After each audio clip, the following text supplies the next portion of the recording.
Espace TV, les grandes gueules, tout sur les dessus de l'actu. Ahmed Camara, Zachary Milimono, Roby, Mohamed Djibril Camara, Moussa Moïsila, Lamine Girassi forment les grandes gueules. Très nombreux ce matin à réagir évidemment via notre page Facebook, mais aussi sur le site de la radio, le www.espacefmguinée.info. Notre invité est dans ce studio, M. Sidia Touré, président de l'UFR. On va revenir longuement sur cette crise. Et puis on nous apprend aussi que il y aura une rencontre tout à l'heure du côté du siège de l'UFR. C'est bien cela avec Yves, en tout cas c'est le service com de l'UFR qui nous apprend ce matin. Bonjour Monsieur le Président. Alors Roby, il ne fallait pas le torturer comme ça, parce que là c'est un peu compliqué. Voilà, c'est mieux. Voilà, Monsieur le Président. Merci beaucoup. Voilà, bienvenue. Bonjour, vous allez donner notre micro, mon cher. Voilà. Comment allez-vous ce matin, Monsieur le Président? Moi, je vais bien. Voilà. Alors, on vient revenir longuement sur cette crise, mais déjà, ce qui défraie un petit peu la chronique dans la cité, c'est à dire que l'UFR et l'UFDG, pour l'instant, c'est pas vraiment le top. Je t'aime moi non plus. Voilà. Je ne sais vraiment pas de quoi vous voulez parler. Hein. Monsieur le Président, nous allons être très clairs. Ouais. L'UFDG est un parti politique. Ouais. Qui se bat pour conquérir le pouvoir. Vous pensez bien, l'UFR aussi. Oui. Voilà, nous allons à des élections présidentielles. Je pense que si tout le monde est candidat, je ne vois pas où est le problème de l'alliance. Est-ce que s'il y a le président de l'UFDG, celui du RPG, celui de l'UFR sont candidats, je vais souhaiter que qui soit élu si ce n'est pas moi. En clair. En clair, c'est comme ça que cela fonctionne. Allez, on va s'écouter les gars, c'est important. Allez. Voilà, le débat c'est sur une autre question, c'est celui de l'acceptation du statut de chef de file de l'opposition. Absolument. Et d'après ça les n'a langues strictement rien à voir. Le statut de chef de file de l'opposition relève d'une loi. Ouais. Cela, soit. Nous allons aux élections présidentielles. Les élections présidentielles, c'est un homme face à son peuple qui expose une vision, un programme et qui souhaite être élu. Vous voulez qu'on s'allie contre qui? Non. C'est donc, pas dans ce contexte. Non, c'est dans l'état, Monsieur le Président. Il faut le ramener à cela. À partir du moment où vous le ramenez à cela, vous comprenez bien qu'en fait, il n'y a plus, une fois qu'on est dans la campagne, il n'y a plus d'opposition, il n'y a plus de mouvance. Ouais. Il y a des candidats. Ouais. Donc tout se passe très bien entre vous et... Mais parfaitement, je ne vois pas. Simplement que... Il est président de l'UFDG et que je suis président de l'UFR. Selon les indiscrétions, Monsieur le Président, le débat sur la candidature unique poserait problème dans l'alliance. Il n'y a pas d'alliance. Il faut que les gens abandonnent cette expression. On n'est pas permanemment allié à un parti. Vous êtes allié dans le cadre d'une élection. Si vous ne l'êtes pas, chacun reprend totalement sa liberté. Chacun de nous a fait des propositions, nous nous sommes retrouvés, on en a discuté. Dans la mesure où à l'élection présidentielle, nous n'avons pas d'accord pour avoir un candidat qui serait soutenu par soit la mouvance, soit par l'opposition, nous y allons en ordre dispersé, chacun pour son compte, comme cela l'a été au premier tour de l'élection présidentielle de 2010. Cela doit être clair. Au Burkina Faso, il y avait un chef de file de l'opposition. Est-ce que vous entendez parler de ça encore ?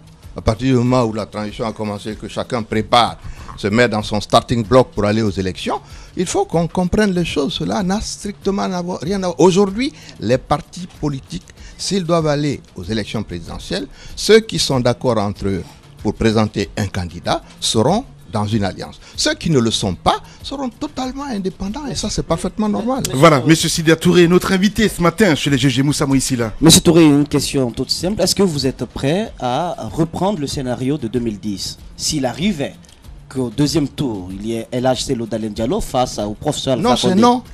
Non, c'est non. Reprendre ce scénario. Voilà, au moins c'est clair. Voilà. Okay. Bien. On va continuer à Chabaka. Revenons un peu sur les rapports entre l'UFR et l'UFDG. Et c'est ce qui a occasionné, ce qui a en fait déclenché la polémique, c'est cette intervention de votre porte-parole, monsieur Mohamed Tal, qui a dit, parlant de cette rencontre que le chef de l'État a eue avec le chef de file de l'opposition, il a dit que le président de l'UFDG partait parler au nom de son parti et qu'il ne partait pas parler au nom de toute l'opposition. Et on n'a pas entendu le parti se désolidariser de cette déclaration. Pourquoi voulez-vous qu'on fasse tout un plat autour d'un problème qui n'en est pas? Celo a rencontré Alpha Condé, ils ont discuté. La réalité du débat, s'il y a un dialogue, ce qui se fait aujourd'hui, c'est que nous y participons tous. Ouais. Ce n'est pas le problème d'un parti, c'est le problème de tous les partis qui ont des revendications communes. Il faut que ça soit très clair. Hein. qui ont des revendications communes. Ouais. Ce n'est pas une alliance de l'opposition, ce n'est même pas l'opposition républicaine. Ce sont les partis qui veulent aller aux élections et qui se disent attention, nous avons des problèmes qui ne sont pas réglés, il faut les régler, notamment en ce qui concerne l'inversion du chronogramme, ce qui concerne le problème de la CENI, ce qui concerne aujourd'hui le problème du fichier que nous connaissons tous. Ouais. Donc c'est ce groupe de gens, de partis politiques, qui posent les mêmes problèmes. Cela ne veut pas dire qu'ils sont alliés, mariés à définitivement. Alors, Monsieur le Président, on va venir sur ce tweet de Dr Fodé Oussou. On lisait ce matin à l'antenne à dire que s'il faut avoir un dialogue, aujourd'hui, c'est qu'il faut tout mettre à plat. La position de l'UFR, voilà, la position de l'UFR, c'est quoi exactement? Quelle est la solution chez vous? Je crois qu'il n'y a pas de... La solution, elle est d'ensemble. Moi, je ne peux pas avoir la solution tout seul. Ce que je sais, c'est que au moment où vous êtes un parti indépendant, Monsieur le Président. Pardon? Vous êtes un parti indépendant. C'est ce que je suis en train d'expliquer là. Ouais. Je veux dire, quand la proposition nous a été faite par le ministre de La Justice, ouais. Le président de l'UFDG n'était pas là. Donc la réunion s'est tenue à mon bureau. Nous avons reçu la lettre vers 14h30. Certains voulaient qu'on y réponde à 15h30. Je leur ai dit non. Nous allons prendre 48 heures pour faire le tour de la question et nous allons pouvoir donner une réponse à cela. Dans la mesure où la crispation a continué, j'ai pris sur moi de désigner Haïdé Haribo et Fodé Oussou Fofana pour aller rencontrer le ministre de la Justice et lui porter un message de ma part pour lui dire, écoutez, nous sommes dans une situation aujourd'hui qui n'est pas favorable à notre pays. Ce n'est pas un problème de positionnement de partis politiques. Il faut qu'on sorte de là pour que les élections présidentielles et les élections communales à venir ne soient pas une occasion d'explosion sociale dans notre pays et politique. Donc, ce débat, cette discussion continue pour que nous réunissions les conditions qui peuvent nous amener au dialogue. Bien, Djibril. On a l'impression que vous voulez le dialogue, mais vous êtes échaudé par l'échec des précédents dialogues. Djibril, toi tu ne le serais pas si tu as été Non, mais échaudé par c'est la les question précédents que- dialogues Oui. dont les conclusions n'ont pas été appliquées. Oui. Bien sûr que tu te poserais des questions. C'est la raison pour laquelle nous souhaitons, encore une fois, la présence de la communauté internationale pour que Mais la vraiment... communauté internationale a été dénoncée par certains leaders de l'opposition, qui Tel ont que Baïdi Haribo. tel que Baïdi Haribo, qui a Ouais. dit que la communauté internationale ne vaut rien, ne sert à rien. Voilà, et Écoutez, vous voulez une chose et son non, contraire. attendez. Chacun de nous peut de temps en temps pousser un coup de gueule.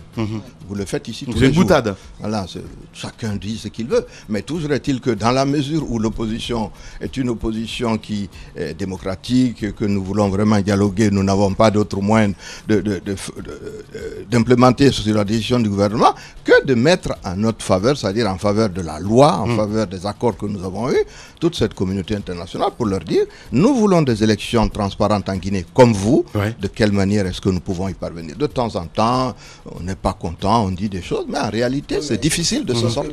Ce n'est pas n'importe qui. Je au sein n'ai du- jamais du- dit que de c'est l'UFR. n'importe qui, c'est un coup de gueule. Voilà. C'est Allez, normal. allez-y.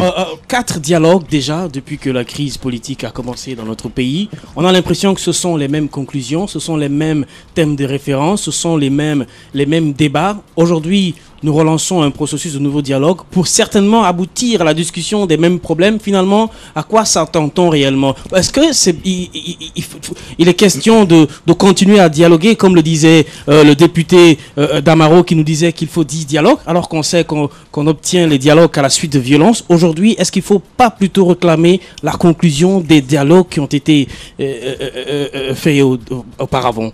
Écoutez, ça c'est un problème qui nous a été imposé. De par la loi, vous en parlez ici souvent de loi, nous aurions dû, comme tous les pays de la sous-région, Côte d'Ivoire, après 3000 morts, Sénégal, Mali, guerre au nord, Niger, guerre au nord, on aurait dû sortir de la mise en place des institutions depuis 2011. Les seules personnes qui ont souhaité que cela perdure, c'est Alpha Condé.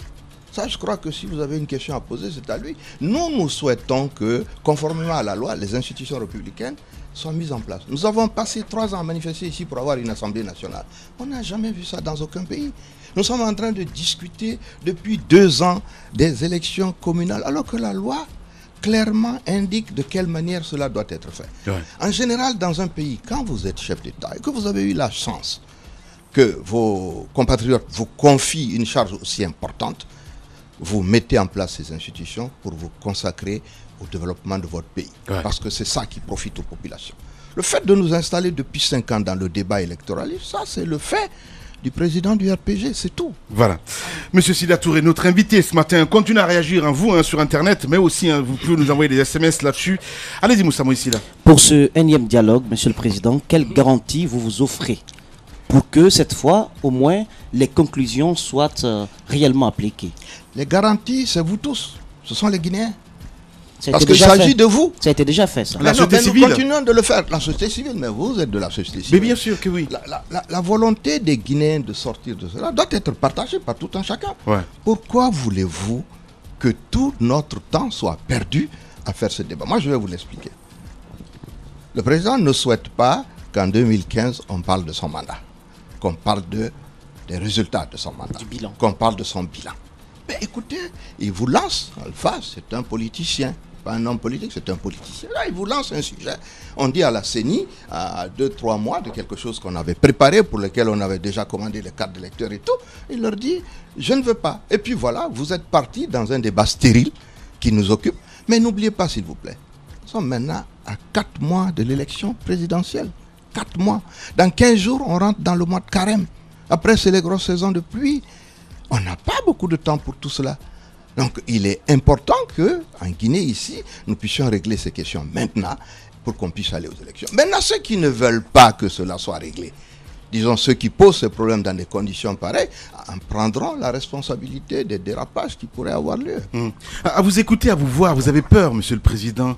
Vous avez peur pour l'avenir de ce pays. Comment on peut expliquer cela quand je dis l'avenir de ce pays? C'est par rapport à cette crise qui se passe. Parce que jusqu'à la dernière minute, on peut se dire que ça ne peut jamais arriver. J'ai peur pour l'avenir de ce pays compte tenu des 5 années que nous venons de passer. C'est pas sur la crise. La crise, elle est permanente en Guinée.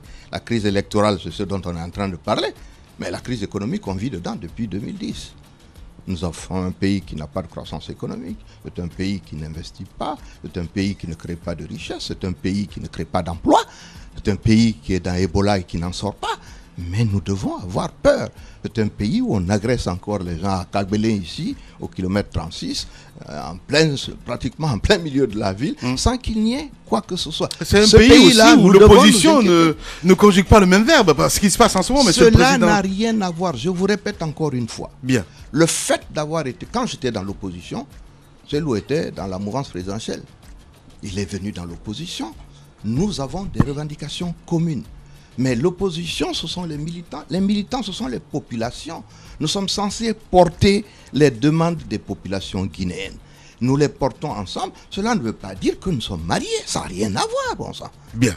Voilà. Allez-y, Tamba. Alors, Monsieur le Président, au cœur de la polémique, au cœur de la crispation politique, c'est quand même le chronogramme électoral. Mais à vous entendre réclamer le dialogue, on a par le même moment l'impression que vous videz ce dialogue de sa sève. La question qui se pose, est-ce que l'opposition ne pourrait pas accepter, bien entendu en s'entourant de garanties, accepter d'aller à ce dialogue avec pour préalable, avec pour discussion première d'ouverture du dialogue, et les préalables que vous posez? Non, ne faites pas de cela des préalables. Je vais dire, ce n'est pas la première fois que nous discutons. Je crois que c'est Roby qui a dit que nous avons déjà eu 4 dialogues. Si les conclusions des dialogues avaient été appliquées, on ne serait pas en train de parler de ce même problème-là. Ce que nous disons, c'est que quand même, je crois que c'est un leader politique, c'est Gandhi qui nous donnait un peu cette image. Il dit que quand vous arrivez et que vous trouvez que 2 enfants se battent pour une miche de pain, en général, vous mettez la miche de pain à côté, vous discutez avec, quand vous avez fini, vous partagez la miche de pain. Mais si pendant que vous discutez, il y en a un qui mange la miche de pain, à la fin, vous n'avez rien à partager.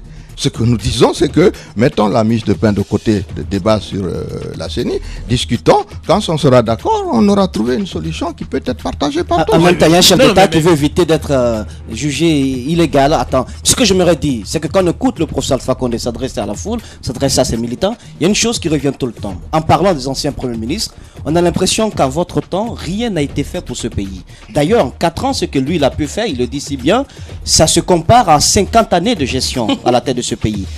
Qu'est-ce que vous avez à dire par rapport à cela? À votre temps, qu'est-ce qu'il y avait? Moi, vous êtes journaliste. Oui. Dites-moi, pendant les 5 ans là, qu'est-ce que nous avons fait? Quand je saurai ça, peut-être je vais dire pourquoi Alpha n'a rien fait. De mon temps, moi je peux vous dire très rapidement mon bilan. Mais rapidement. Non. Ah oui. Le PPT, c'est moi qui l'ai initié. Parlez dans le micro. La croissance économique de mon temps, c'était 5,5. Le cadrage macroéconomique était bon, mais le cadrage macroéconomique n'est pas la croissance.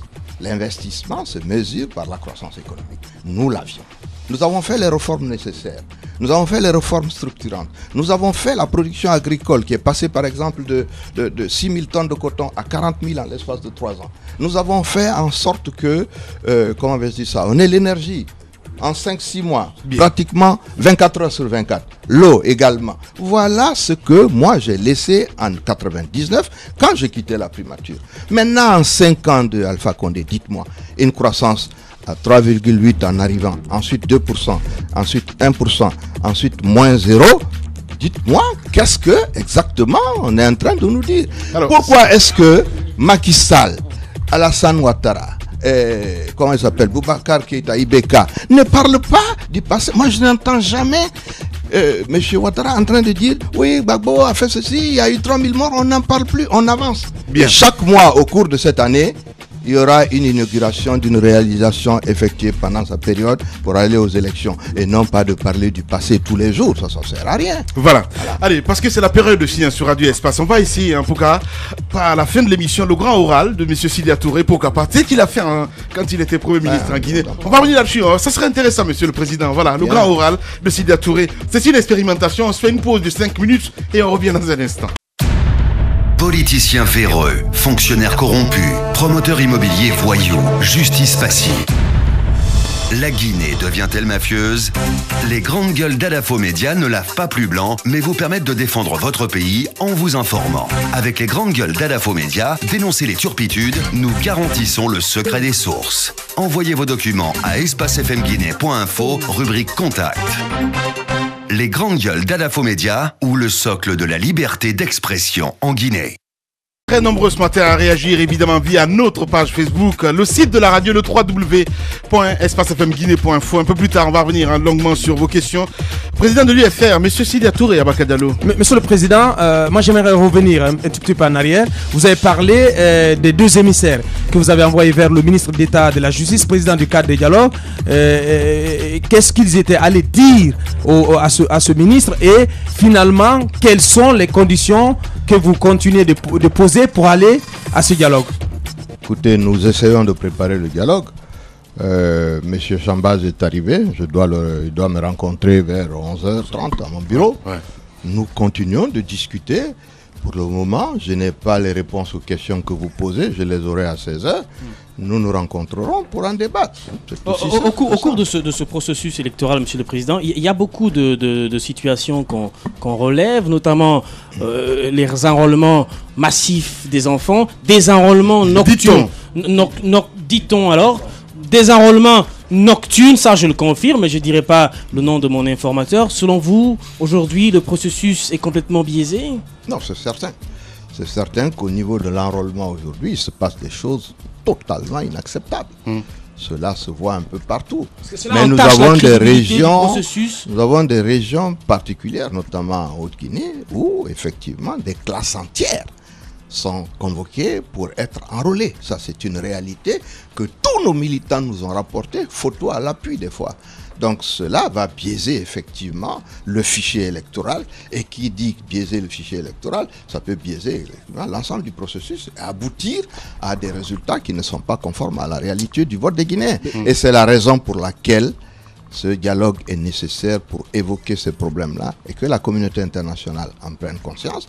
Quand j'ai reçu la délégation de l'OIF le mercredi 27 à mon domicile, nous avons énormément parlé du processus électoral et de la qualité du fichier qui est nécessaire pour aller aux élections. Ouais. Mais qu'est-ce qui ressort de ces rencontres finalement? Parce qu'on parle dialogue, encore dialogue. Si on se disait aujourd'hui, parce qu'on en a parlé ici dans les GG, à se dire, si on couplait ces élections-là, ni vu ni connu, comme ça passe, comme une lettre à la poste? Non, parce que ce que nous souhaitons, c'est quoi? Nous sommes retournés de la manière dont on a géré les délégations spéciales et la manière dont les gouverneurs et les préfets ont réglé le problème des CRD. Aujourd'hui, dans les 304 CRD de la Guinée, il n'y a aucun représentant de l'opposition. Il n'y en a aucun. Et quand vous prenez les délégations spéciales, on en a fait 28 sur 38. Les 10 autres, c'était 1 ou 2 élus du RPG, les autres se sont ralliés. Donc ça veut dire que les 38 communes urbaines sont également gérées par le RPG. Je prends une commune comme Matoto où vous êtes en ce moment. Nous y avons gagné les élections législatives. Mais au niveau des communales, et le prétendu maire et les conseils communaux, il n'y a aucun représentant de l'opposition. Cette situation fait en sorte que, notamment à l'intérieur du pays, que tout le processus électoral, il ne faut pas oublier que la CENI n'a pas de bureau à l'intérieur du pays. La CENI, quand elle arrive dans une localité, elle fonce sur les responsables que je viens de désigner, qui sont tous du RPG. Je prends le cas de mon propre village. J'y étais il y a 2 semaines, et j'y suis arrivé, j'ai essayé de savoir comment fonctionnaient les Carles. Les jeunes femmes qui sont venues pour les Carles, vous savez où est-ce qu'ils sont logés? C'est le président du district, nommé par le parti au pouvoir. Ils mangent là-bas, elles sont logées là-bas, elles n'ont pas de per diem, donc tout leur matériel est là.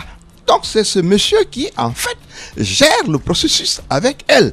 Ce que nous voulons éviter, c'est cela. Donc nous voulons être associés à cela pour que dans l'ensemble du pays, ce ne soit pas un seul parti. S'il y a des élections, comme c'est des élections à la proportionnelle, chacun aura 2, 3 ou 4 représentants dans ses districts, dans ses CRD. Ça permettra d'aller à des élections présidentielles apaisées et beaucoup plus conformes au vote des citoyens. Voilà pourquoi le couplage n'est pas une bonne chose. Ouais. Alors, d'aucuns disent en même temps, parce que vous dites, on fait replay, on va revenir un petit peu sur ces élections, les élections législatives. Pendant ce temps, quand il y avait ces élections législatives, il y avait en même temps ces délégations spéciales. Et pourtant, vous avez gagné finalement la capitale. Finalement, à la fin du compte, est-ce que tout ça, c'est pas un théobohu, on se je vais vous le dire. Ouais. Vous êtes en Matoto, c'est pourquoi je dis intéressez-vous un peu au fonctionnement des choses autour de vous. Mais comment ça se fait que vous avez gagné les élections législatives avec les mêmes délégations? Attendez, c'est ce que j'essaie de vous expliquer. Nous avons pu gagner à Conakry, notamment à Kaloum et à Matoto, parce que les observatrices de l'Union européenne sont venues s'installer dans les commissions de centralisation. 12 jours à Kaloum, 19 jours à Matoto, sans jamais être absent, en s'interchangeant. Ceci n'a pas été fait à Dubreka, on nous a volé le vote. Ça n'a pas été fait à Koya, même chose, ainsi de suite. Donc cela ne peut se faire que dans la capitale. À l'intérieur du pays, cela n'est pas possible. C'est à la centralisation, par exemple à Dubreka, qu'une fois que vous avez fini les décomptes et que vous avez gagné, comme cela a été par exemple à Kaloum, un sous-préfet vient avec, dans un forêt-sac, 11 000 voix pour le RPG. Vous demandez qu'on le recompte. On se jette sur vos représentants, on les maltraite, on les met en prison et on prend les résultats, on va les prononcer à la CENI. C'est ça que nous voulons éviter. Voilà. Monsieur Sidia Touré, notre invité ce matin chez les GG. Allez-y, Tamba. Voilà, je pense qu'il y a quand même lieu de s'interroger sur ce qui est en train d'être fait au sein de ces commissions administratives de révision des listes électorales. On sait qu'il s'agit d'un sens qui sont paritairement composés, avec notamment des éléments de l'opposition, des éléments de la mouvance présidentielle. Que font-ils, vos éléments, pour observer, pour garantir l'intégrité des enregistrements? C'est une première question. De l'autre côté, si l'on va dans ces dénonciations et que rien n'est fait, n'est-on pas parti, Monsieur le Président, pour un refus des résultats une fois proclamés? Mais ça, c'est quelque chose qu'il faut ne pas préparer. Si c'est ce qu'on prépare, effectivement, les gens refuseront. Maintenant, vous parlez des Carles. Cela revient au problème que je viens de tenir. Quand on parle de ces questions-là, ce n'est pas tellement à Conakry, parce qu'à Conakry, nous sommes tous là. On est des observateurs, il y a les radios, il y a la société civile, il y a les partis politiques. C'est à l'intérieur du pays. À l'intérieur du pays, vous prenez un district, vous mettez une Carle là. Mais le gars qui est là, qui est responsable au niveau de l'opposition, qui représente l'opposition, les partis politiques qui sont peut-être 2, en face, vous avez toute l'administration, c'est-à-dire le sous-préfet, la gendarmerie, la police, les maires prétendus, disons les présidents de CRD, les présidents de district qui ont été nommés. Qu'est-ce que vous voulez qu'ils viennent changer à ça? Quand vous êtes parti chez vous le soir, on ressort les trucs et puis on continue de recenser les gens. Et vous faites quoi? Allez-y, Moussa Moïse. Alors, comment est-ce qu'on peut comprendre, Monsieur le Président, que vous ne prenez pas à tout ce qui est processus du côté des Carles, mais qu'au niveau, au sommet de la CENI, vous battez pour qu'on puisse reformer cette institution, pour qu'elle puisse être complètement dissoute et qu'on ait en face une autre CENI. Parce que c'est deux choses quand même, c'est ambigu. Je vous ai entendu poser cette question, puisque j'écoute vos émissions, vous avez posé ça plusieurs fois. La réponse, elle est très simple. Oui. Le fichier électoral doit être révisé chaque année. Chaque citoyen qui a atteint l'âge de 18 ans doit être inscrit sur le fichier électoral. Cela ne veut pas dire que tu vas aller aux élections. Cela ne veut pas dire que tu ne vas pas boycotter. Cela veut dire simplement que tu es sur le fichier et que demain, si tu en as besoin, tu peux l'utiliser. Donc c'est une formalité administrative qui n'a aucun sens politique en réalité. Ceux qui veulent y donner un sens politique, ceux qui veulent frauder en inscrivant des gens dans des zones qui contrôlent pour permettre de gonfler les chiffres. Nous avons vu ça lors des élections législatives. On a eu des endroits où le RPG a fait 97%, et quand vous allez à Zéro-Corée, on vous dit que c'est 34% de participation, parce qu'on a annulé tous les bureaux de vote. Donc vraiment, c'est aussi simple. Hein. Vous parliez tout à l'heure, vous donniez l'exemple des observateurs de l'Union européenne qui ont participé à Conakry, notamment à Matote et à Kaloum, dans le processus électoral. Est-ce que ce n'est pas un exemple à démultiplier à l'intérieur du pays, même si ça coûte certainement cher, ça peut être moins cher par rapport à l'organisation de l'élection? Vous ne pouvez pas. Les observateurs de l'Union européenne qui étaient là, ils étaient à peine une vingtaine ou une trentaine. Vous avez avant 12 000 bureaux de vote, maintenant il y en a 13 000 et quelques. Vous ne pouvez pas mettre des observateurs de l'Union européenne dans tout ça. Ce n'est pas eux qui sont censés venir faire des élections chez vous. Vous savez, dans les autres... Non, d'accord, mais vous n'avez pas les moyens de faire ça. L'Union européenne ne va pas venir se substituer aux Guinéens pour faire leurs élections. Dans les pays structurés, organisés, en France par exemple, pour tous ceux qui connaissent ça, vous n'avez pas de CENI. C'est le ministère de l'Intérieur qui organise les élections. Oui, mais bien. Tout ça pourquoi? Parce que personne, il ne vient à l'idée de personne. Parce que la justice est là. Bien. Les journaux sont là. Vous ne pouvez pas changer les résultats. Vous ne pouvez pas y toucher. Donc n'importe qui peut organiser cela. Le contexte est quand même différent. Monsieur Sidya Touré, c'est important de revenir sur cette question. On parle du processus électoral. On sait que l'opposition avait annoncé dans une décision datant du 6 mars qu'elle se retirait des travaux de la CENI. Et aujourd'hui, on constate que des commissaires proches de l'opposition continuent à travailler dans le cadre de la préparation de ces élections. Est-ce qu'avec ce qui se passe, les enrôlements massifs présumés, est-ce que vous ne cautionnez pas à travers vos représentants ce qui se passe au niveau de la CENI? Je crois que vous devez poser des questions qui permettent une meilleure compréhension du problème que nous avons dans notre pays pour aller de l'avant. Cette discussion stérile entre l'opposition, la CENI et tout ça, nous en parlons, mais en réalité, l'objectif c'est quoi? Avoir des élections transparentes, acceptées par tous pour apaiser la situation dans notre pays afin de nous consacrer à ce pourquoi on est élu dans un pays, c'est-à-dire le programme de développement économique et social, l'amélioration des conditions de vie des populations. Oui, nous avons des débats sur cette question. La réalité aujourd'hui, nous avons 3 commissaires à la CENI sur 25. Ça, c'est une réalité intangible. Voilà pourquoi nous en parlons. Mais nous en parlons simplement dans la perspective d'une meilleure qualification des élections qui vont arriver. Normalement, nous devons être tous sensibles à cela. Pourquoi voulez-vous que M. Alpha Condé ait refusé en 2011 de tenir les élections législatives, communales, avec la même CENI qu'il avait fait élire? Quand on parle de ça, tu entends toujours, oui, c'est l'opposition qui a refusé. Non, nous étions d'accord en mars-avril 2011 pour aller aux élections législatives, communales, terminer avec tout cela, mettre en place des institutions, aller de l'avant. C'est le président qui a dit qu'il ne veut pas de la CENI qui lui avait permis d'être élu, qu'il ne voulait pas du fichier électoral qui lui avait permis d'être élu, qui ne voulait pas de l'opérateur de saisie qui lui avait permis d'être élu. La crise a commencé là. Ça, c'est depuis le mois de mars 2011. Et nous sommes en 2015, nous sommes au mois de juin aujourd'hui. Nous sommes toujours dans le même débat. De grâce, parlons de sujets plus importants pour nos compatriotes. Allez-y, voilà. Abaka Diallo. Moi, je reviens sur cette question du dialogue, Monsieur le Président.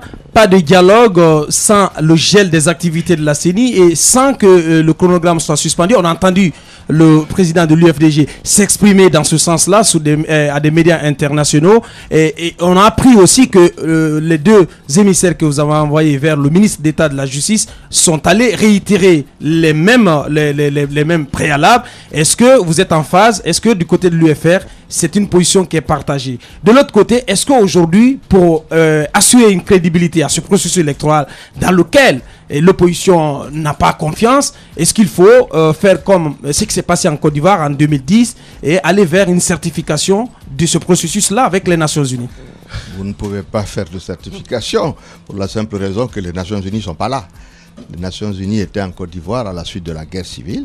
Il y avait 12 000 militaires qui étaient sur place et qui avaient, dans le cadre du dialogue qui s'était tenu à l'international, pour obligation de certifier les élections pour s'assurer que, justement, on ne va pas retourner à la guerre. Donc ça, c'est une situation d'exception. Ouais. Chez nous aussi, ce que les Nations Unies, l'OIF et autres nous apportent, c'est une assistance pour qualifier le processus électoral. Si nous arrivons à qualifier le processus électoral, compte tenu de la médiocrité du bilan de M. Alpha Condé, moi je n'ai pas de doute sur le résultat des élections présidentielles. Maintenant, est-ce que le dialogue, ceci... Moi, je continue. Nous avons envoyé des gens. On m'a promis des résultats cet après-midi. Quand on en aura, nous nous réunirons pour définir de quelle manière est-ce que nous allons aborder cette question. Nous faisons preuve, si vous voulez, vraiment de responsabilité. Sinon, bon, c'est un autre langage qu'on a tenu, mais nous sommes des hommes d'État. Moi, je ne vois pas de raison qu'on ne trouve pas de solution à tout ça. Ouais. Alors, Monsieur le Président, on va revenir sur l'actualité aussi. C'est Kaleta. On a vu, c'est sorti récemment, Baïdi Haribo, qui est sorti entre autres, où on dit finalement c'est le projet de Sidya Touré. Beaucoup de réactions. Non. Enfin, c'est comment Baïdi Haribo, je l'ai vu en tout cas sur Internet, monsieur le Président. Les RPGistes aussi qui réagissent en direct à dire où est parti votre courant de 98? Et en même temps, on n'y croit pas trop en ce qui concerne Kaleta du côté de l'UFR. On dit c'est un tape à l'œil. Qu'est-ce qui se passe exactement? Est-ce que vous y croyez franchement? Non, franchement, je crois qu'il faut quand même que il faut mettre bas la terre. On a construit un barrage. On nous a pris 5 ans pour le faire. Ça va donner du courant, c'est très bien. Ouais. Maintenant, la question, c'est quoi? Quand vous allez sur une piste pour aller courir le marathon, les gens courent le marathon en 2h30, 3h de temps.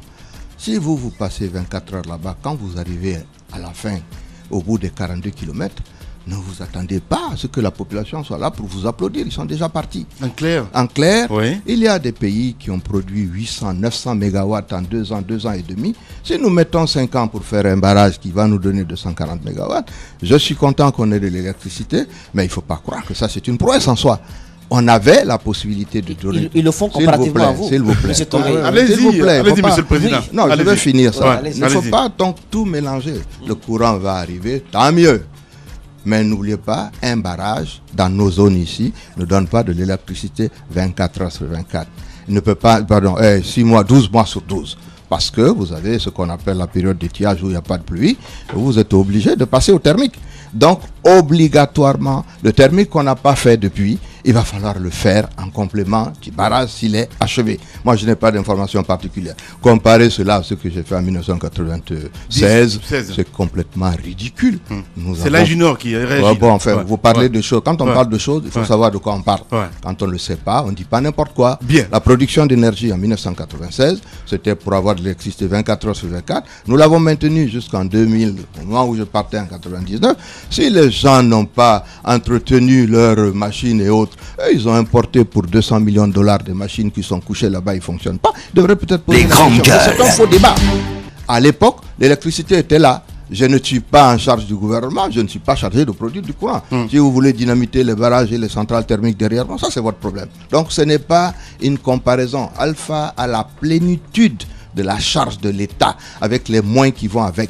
On nous a dit qu'on a dépensé 1 milliard de dollars dans ce secteur. Je n'en vois pas le résultat. En Côte d'Ivoire, à côté, 870 mégas ont été produits en 3 ans.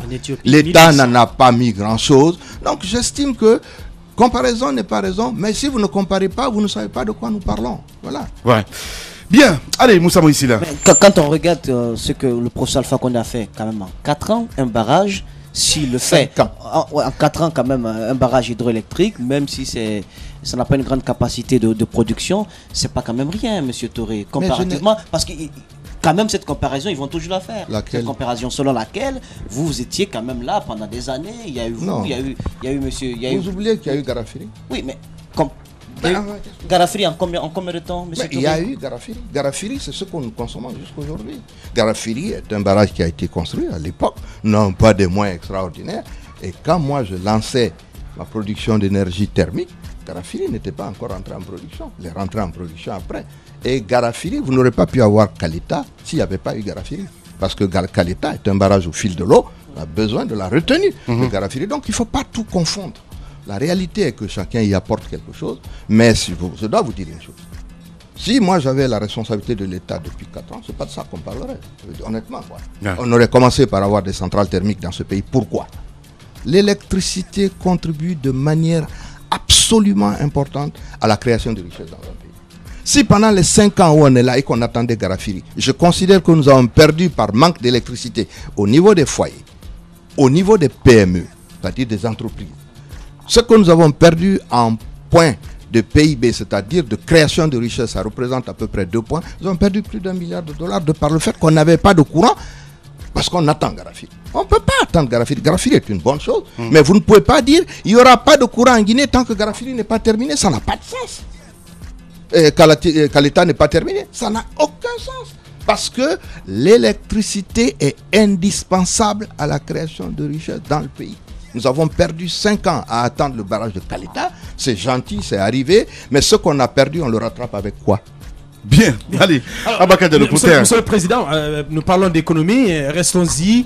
Le gouvernement a décidé récemment de mettre en circulation de nouvelles coupures de 20 000. Vous allez accepter de vous prononcer là-dessus, s'il vous plaît, Monsieur le Président. Non, mais c'est important. D'aucuns pensent que ça va provoquer une nouvelle inflation. Et de l'autre côté, vous parlez de cette croissance qui est complètement nulle aujourd'hui en Guinée. Est-ce que vous pensez que c'est encore un échec de toutes les réformes qui ont été engagées par ce gouvernement? Les réformes n'ont de sens que dans la mesure où elles sont mises en pratique. Si vous faites des décrets, une fois je vous ai entendu parler d'un décret ici, de création de je ne sais même plus quoi, il n'y a pas longtemps. Le fait de signer un papier pour créer un décret, l'ONT, non, il y avait encore autre chose. L'ENA, ainsi de suite. Mais cela ne veut pas dire que le problème est résolu. Un décret, chaque fois que vous faites un conseil des ministres, normalement dans un pays organisé, le secrétaire général du gouvernement vient avec le décret que le président signe. Mais ça ne veut pas dire que le problème est réglé. Ça veut dire qu'on a lancé, disons, quelque chose qui devait permettre d'être une boussole pour aller vers. Mais si ce n'est pas fait, ce n'est pas fait. Vous étiez en train donc de parler de cela. La création monétaire et toutes ces choses, non, ce n'est pas le débat. La Banque centrale fait cela, d'accord, dans le cadre pour améliorer, disons, sa situation à elle-même en tant que banque centrale. Mais ce qui fait avancer un pays, ce sont les réformes structurelles qui aboutissent à la création de richesses qui aboutissent à la création d'emplois. La création monétaire à elle seule ne règle pas cette question. Donc vraiment, ce débat non plus n'est pas existant. Ce n'est pas parce que vous allez fabriquer de l'argent que vous allez faire du développement chez vous. Voilà, notre invité a rendez-vous à 11h. On va passer à cette petite rubrique. Les grandes gueules. La minute, oui ou non. Un feu roulant de questions avec une seule réponse possible. Oui ou non. Langue de bois, s'abstenir. Ah, ben voilà. Oui, vous allez faire votre oral là-dessus, hein, Monsieur le Président, il n'y a pas de problème. Donc, oui ou non, vous connaissez très bien les principes. Soit vous répondez par oui ou par non. Et puis derrière, eh ben, le grand oral, on va faire l'expérimentation ce matin sur Radio Espace Tamba, Jacques-Alain Milimono. Voilà, première question. Oui ou non, Monsieur le Président? On se rappelle encore, Baïdi Haribo, une top, c'est une manœuvre de politicienne du pouvoir ou une réalité à craindre? Moi, je ne peux pas répondre par oui, par non. Je vais dire que dans les réunions de l'opposition, tout le monde me voit en train de parler avant, avec Alpha Condé au téléphone, on est amis. Je suis contre la manière dont il gère le pays. Cela ne voulait pas dire, dans le temps où je voulais encore discuter, qu'on ne continue pas de parler. Donc c'est un faux débat. Allez-y, Moussa Moïsila. Kaleta risque de changer la donne, Monsieur le Président. C'est-à-dire que beaucoup de citoyens risquent maintenant de voter pour Akafo Akake. Écoutez, chacun est libre. S'ils estiment que ce qu'ils ont fait pendant tout ce temps-là, donc, oui. les 5 ans n'ont servi à rien. Oui ou non? Si Kaleta peut jouer quelque part. Chacun vraiment, à mon sens, analyse ça comme... Moi, ça ne changera pas mon opinion sur la question. Voilà. Allez-y, mon cher Roby. Oui ou non? Le dialogue est encore en panne. Le processus électoral est en cours. 4 mois des élections présidentielles. Pour vous, oui ou non, ça risque d'être un véritable problème si le dialogue n'est pas fini avant la présidentielle? Ça, c'est oui, définitivement. Oui ou non, il y a aujourd'hui une sorte de guerre larvée entre l'UFR et l'UFDG? Non. de mauvaises langues disent que la question du statut de chef de file de l'opposition est faite pour vous diviser, vous de l'opposition, oui ou non? Ça n'a pas beaucoup de sens tout ça. Ça n'a pas beaucoup de sens. Non. Oui ou non une troisième voie, Monsieur le Président, quand on voit un petit peu ce qui se pointe à l'horizon. Mais pour dire, je le dis bien, vous regardez dans les yeux, que jamais l'UFDG ne se permettra de dire on laisse Sidia se présenter uniquement pour l'opposition. Est-ce que oui ou non, aujourd'hui, il n'y a pas une troisième voie, c'est-à-dire tous les autres s'allier derrière vous pour cette élection présidentielle? Et on va sûrement vers une solution comme celle-là. Ah ben voilà, au moins c'est dit. Le grand oral de Sidia Touré, c'est maintenant, Monsieur le Président. Vous avez cette caméra qui vous appartient. Ben voilà. Et vous allez, pourquoi pas, revenir longuement là-dessus parce que beaucoup d'auditeurs se posent des questions. Ebola, entre autres. Et puis, voilà, quand vous étiez à la primature, vos regrets, qu'est-ce que vous avez fait? Qu'est-ce qui... Enfin, goût amer quelque part, j'en sais rien du tout. Allez-y, Monsieur le Président, 2 minutes chrono. Ça fait beaucoup de choses en 2 minutes chrono. Moi, j'étais à la primature, il ne faut pas oublier, j'étais Premier ministre, je n'étais pas président de la République. Hein. Donc, nous avons fait avec les moyens que nous avions. Nous avons relancé l'économie de ce pays, nous avons restructuré l'administration, nous avons renoué avec les institutions, nous avons lancé le processus maintenant au PPTE. Donc, quand j'entends les gens dire que c'est en 6 mois, c'est complètement pas imaginable. Nous avons eu des résultats sur les investissements de base comme l'eau, l'électricité et autres. Nous nous sommes tracés une perspective avec Guinée Vision 2010 à l'époque, qui reste aujourd'hui un peu un document de base si on veut vraiment faire quelque chose au niveau de l'économie de ce pays. Mais surtout, nous avons relancé l'agriculture, notamment le secteur cotonnier, et ainsi de suite, avec des résultats probants. J'ai dit, au moment où je partais, nous étions à 40 000 tonnes de coton. Aujourd'hui, je ne sais pas, on est à 4 000 ou à 6 000, je ne sais pas. Donc ça, ce sont des faits. Pardon? 7 000. Bon, alors voilà, si c'est 7 000 après avoir eu 40 000 au moment où j'y étais, qu'on avait une couverture d'électricité à 97%, voilà les résultats. Mais ça, je veux dire, ce n'est pas tellement là. Je voudrais parler du problème d'Ebola. Cela me paraît extrêmement important. Nous devons prendre conscience. Tant que cette maladie continue de tourner de cette manière dans notre pays, devenir pratiquement endémique, comme le palu, c'est-à-dire vous êtes assis et puis un moment ça sort quelque part, c'est extrêmement grave. Aucun pays ne se tournera vers nous pour venir nous assister autrement que sur le sens de la maladie. Aucun investisseur ne prendra des risques pour venir s'installer ici. Nous continuons à être un pays indexé, mais en même temps, c'est un danger énorme pour nos populations. Je voudrais franchement que le gouvernement fasse une pause, qu'on s'asseye tous ensemble pour reparler de cette question. Si le Libéria a réussi à extirper Ebola de leur pays, que la Sierra Leone est en voie de le réussir, pourquoi est-ce que nous n'y arrivons pas en Guinée? Samedi dernier, à Tanene, il y a encore eu des échauffourées. La semaine d'après, c'était à Kamsar. Et même ce matin. Écoutez, ça ne peut pas continuer. Nous ne pouvons pas, depuis décembre 2013, être à la base de cette maladie et être, comme je l'ai toujours dit, les derniers à nous en extirper. Il faut vraiment qu'on laisse de côté tous les débats politiciens et autres et que cette commission, le ministère de la Santé, les députés et autres, nous nous asseyons avec le gouvernement pour définir une stratégie de lutte contre cette maladie pour nous en débarrasser. Et les citoyens, vous n'avez pas de responsabilité? Les citoyens, le gouvernement, on met en place un gouvernement pour orienter justement les citoyens à régler des problèmes comme ça. Nous leur donnons notre budget, nous leur donnons la force publique, nous leur donnons les médecins. C'est leur rôle de le régler. Si les citoyens n'ont pas compris, peut-être qu'on leur a mal expliqué. Il faut qu'on revienne encore à ces explications jusqu'à ce qu'ils le comprennent. Mais Ebola ne peut pas faire l'objet d'un débat politique et politicien. On ne peut pas utiliser les motos, les voitures pour aller faire la campagne avec, alors que nous sommes devant une maladie qui a complètement fini par ruiner, comment vais-je dire ça, la vie en société dans notre pays, mais qui fait aujourd'hui de la Guinée un pays de plus en plus indexé. Imaginez-vous, les Sierra Leonais et les Libériens ont fini avec la maladie. De grâce, je voudrais qu'on comprenne que ça, c'est pas un débat politique, c'est un débat sociétal. Et qu'on ne peut pas traiter ce problème comme ça, de la manière dont on le fait. Un jour c'est à Forcaria, un jour c'est à tel endroit. Mais qu'est-ce qu'on fait pour ça? Donc j'estime qu'on doit s'asseoir pour en parler. Je pense que c'est quelque chose qui doit rassembler notre pays, parce que c'est une menace sérieuse contre l'intégrité de notre pays. Le président Sidia Touré, ce matin, chez les GG, question bonus. Question bonus, Alpha Condé, président illégitime, programme d'un gouvernement commun, vous vous en rappelez encore, ça sortait de la déclaration de Paris. Qu'est-ce qui est devenu finalement cette déclaration, M. Sidia Touré? Nous sommes toujours dans cela, nous estimons que réellement cette légitimité est contestable. Et moins nous aurons la possibilité d'aller à des élections transparentes, crédibles, acceptées par tous, plus justement cette assertion aura son sens. Voilà. Merci beaucoup, Monsieur le Président, d'être passé chez les GG. C'est moi qui vous remercie. Merci beaucoup. Voilà, les GG continuent dans un instant, mesdames et messieurs. On va s'intéresser évidemment à d'autres sujets d'actualité.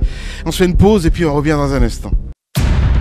Politiciens véreux, fonctionnaires corrompus, promoteurs immobiliers voyous, justice passive. La Guinée devient-elle mafieuse? Les grandes gueules d'Adafo Média ne lavent pas plus blanc, mais vous permettent de défendre votre pays en vous informant. Avec les grandes gueules d'Adafo Média, dénoncez les turpitudes, nous garantissons le secret des sources. Envoyez vos documents à espacefmguinée.info, rubrique Contact. Les grandes gueules d'Adafo Média ou le socle de la liberté d'expression en Guinée.